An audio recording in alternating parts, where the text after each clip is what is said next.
எல்லாவற்றிற்கும் மேலாக இன்று திருமாவளவன் இன்னொன்றையும் சொல்லி இருக்கிறார். தாவேகாவை எச்சரித்து இருக்கிறார். ஏனென்றால் சங்கிகள் ஊடுருவி விட்டார்கள், உங்கள் கட்சியில் சங்கிகள் ஊடுருவி விட்டார்கள், அதனால் எச்சரிக்கையாக இருங்களாம். சங்கிகள் எல்லா இடத்திலும் தான் ஊடுருவி இருக்கிறார்கள்.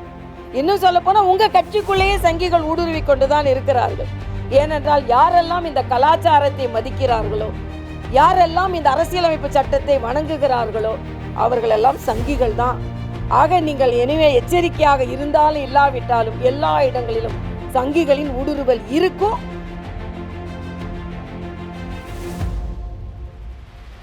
இன்று பத்திரிகை சகோதரர்களும் சரி, நாமும் சரி, சுதந்திரமாக பேச முடிகிறது என்றால், அனைவரும் சமமாக அமர்ந்து நமது கருத்துக்களை சொல்ல முடிகிறது என்றால் அதற்கு அரசியலமைப்பு சட்டம்தான் காரணம். ஆனால் 1975 இந்த அரசியலமைப்பு சட்டத்திற்கு எதிராக நமது குரல் வலைகள் எல்லாம் நெரிக்கப்பட்டது என்பதையும் நாம் புரிந்து கொள்ள வேண்டும். அந்த நெரிக்கப்பட்ட கட்சியோடு உட்கார்ந்து கொண்டு இன்று தமிழக முதலமைச்சர் அவர்கள் அரசியலமைப்பு சட்டம் அனைவருக்குமே சமமான அங்கீகாரத்தை கொடுக்கிறது என்று பேசிக்கொண்டிருக்கிறார். இதற்கு எனது வன்மையான கண்டனத்தை நான் தெரிவித்துக் கொள்கிறேன். இன்று அரசியலமைப்பு சட்டத்தின் உறுதிமொழியை மரியாதைக்குரிய முதலமைச்சர் எடுக்க முடிகிறது என்றால், அண்ணன் திருமாவளவன் அதற்கான உறுதிமொழியை இன்று அறிக்கையாக கொடுக்க முடிகிறது என்றால், அதற்கு காரணம் மரியாதைக்குரிய நரேந்திர மோடி அவர்கள் 2015 ஆண்டு இந்த அரசியலமைப்பு சட்டம் சமர்ப்பிக்கப்பட்ட நாளை அரசியலமைப்பு சட்ட நாளாக கொடுத்ததனால தான், அறிவிக்கப்பட்டதனால தான் இந்நாள் நம்மால் இந்த நிகழ்ச்சியை கொண்டாட முடிகிறது. யூபி அரசாங்கம் திமுக காங்கிரஸ் கூட்டணியில் இருக்கின்ற காலகட்டத்தில் கூட இந்த நாள் கொண்டாடப்படவில்லை என்பதை நான் இங்கே உறுதியாக கருத்தை நான் வழிமொழிகிறேன். ஏன் இதை சொல்கிறேன் என்றால், நான் கவர்னராக இருக்கும்பொழுது மரியாதைக்குரிய பாரத பிரதமர் எல்லோருக்கும் ஒரு அறிக்கை அனுப்பினார், எல்லா ராஜ்பவன்களிலும் இந்த விழா கொண்டாடப்பட வேண்டும் என்று. ஆனால் இந்த விழாவை கொண்டாடி கொண்டிருக்கின்ற நேரத்தில் அண்ணன் ஸ்டாலின் சொல்கிறார், அனைவருக்கும் சமமான வாய்ப்பை கொடுக்கிறது இந்த அரசியலமைப்பு சட்டம்.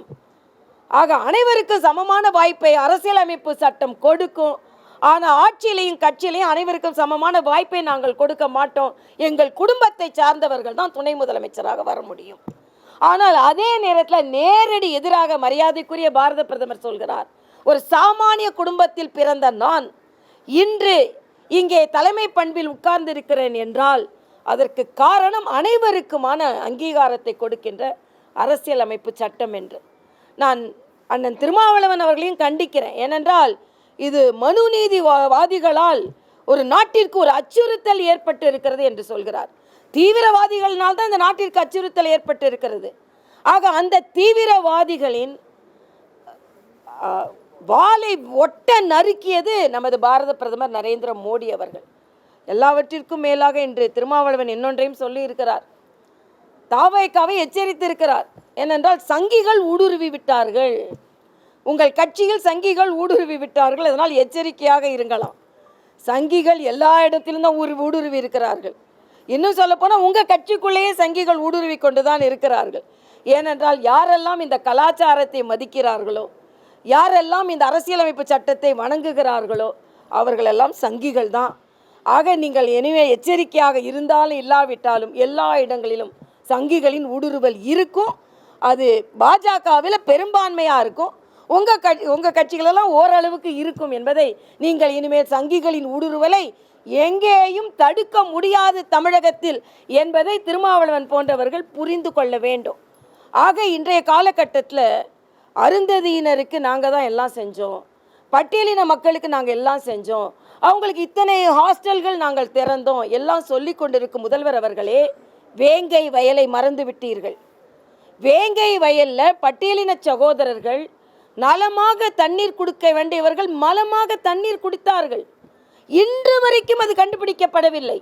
நம்ம நாட்டில் ஊடுருவிய பாகிஸ்தான் தீவிரவாதிகளை இந்த நாடு கண்டுபிடித்து விட்டது.